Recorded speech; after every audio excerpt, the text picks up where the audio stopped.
दिल में एक खास जगह बनाई है। आपके स्वागत हेतु एबीवीपी के पूर्व कार्यकर्ता एवं वीर कुंवर सिंह विश्वविद्यालय के छात्र संघ अध्यक्ष अमीर सिंह जी को आमंत्रित करता हूँ।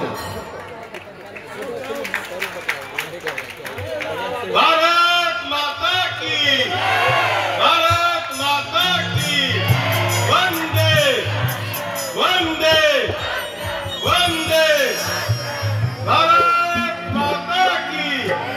विद्यार्थी परिषद जिंदाबाद, विद्यार्थी परिषद जिंदाबाद, विद्यार्थी परिषद जिंदाबाद।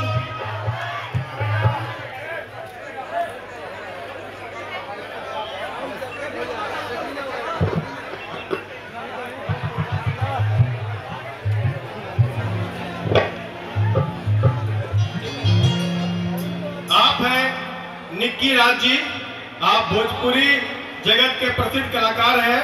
आपके स्वागत हेतु अखिल भारतीय विद्यार्थी परिषद आरा नगर कार्यकारिणी के सदस्य आदित्य कुमार जी को मंच पर आमंत्रित कर। मातृरूपे संस्थिता आदि नमस्तस्यै नमस्तस्यै नमो भक्त कहले भैया कि विश्वास करो तुम मैया पे,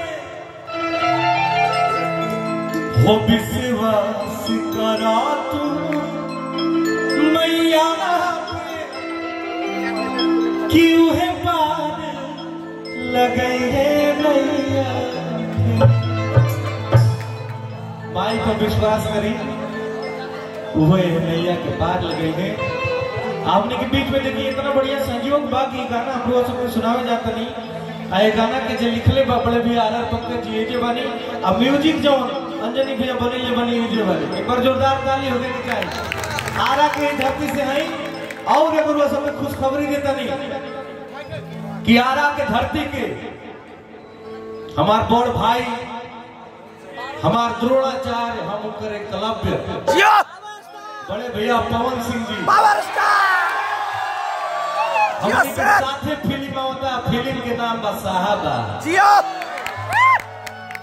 ठीक ना, 15 जनवरी से शूटिंग स्टार्ट बा। तरवा सबके आनंद आई और बहुत ही बतावत हमारा बहुत खुशी और बहुत हर्ष महसूस हो रहा बा। बहुत बहुत धन्यवाद ये मंच के माध्यम से। और भैया के घरे आए बनी भैया के घर से, देखिए हमने के तो साहेब आदे गुड़े हो, लेकिन आरा आए बनी तो हमारा भैया के घर भइल हो।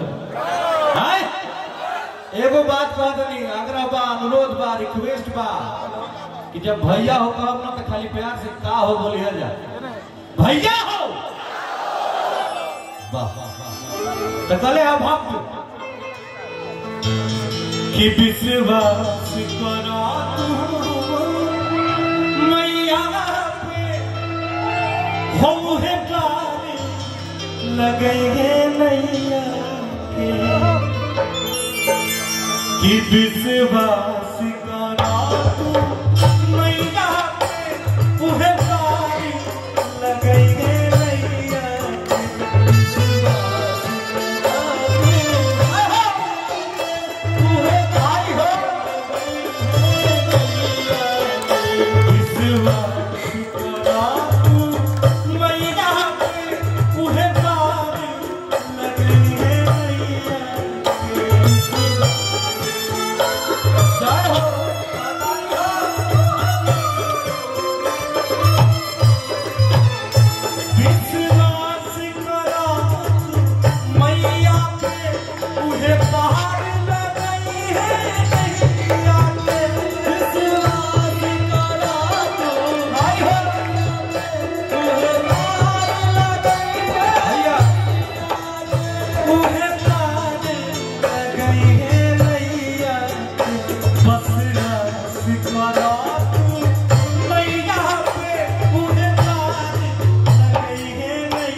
कृपा बरसी ना कथा होला माई से जितना रुआ सब मांगो बकरा से बेसी ही मिलेगा।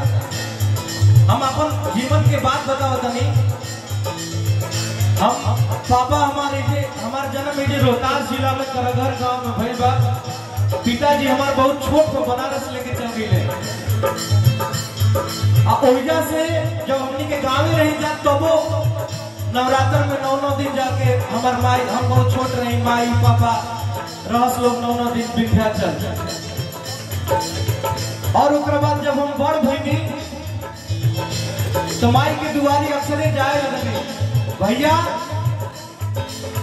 हम पूरा विश्वास के साथ, पूरा दावा के साथ कह रहे बनी कि आज हम लोग सबके सामने खड़ा बनी तो माई विंध्यवासिनी के दे भले माई विंध्यवासिनी की जय हो।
शेरा वाली मैया की एक बार दोनों हाथ उठेगा बोलेगा ओम नमः पार्वती।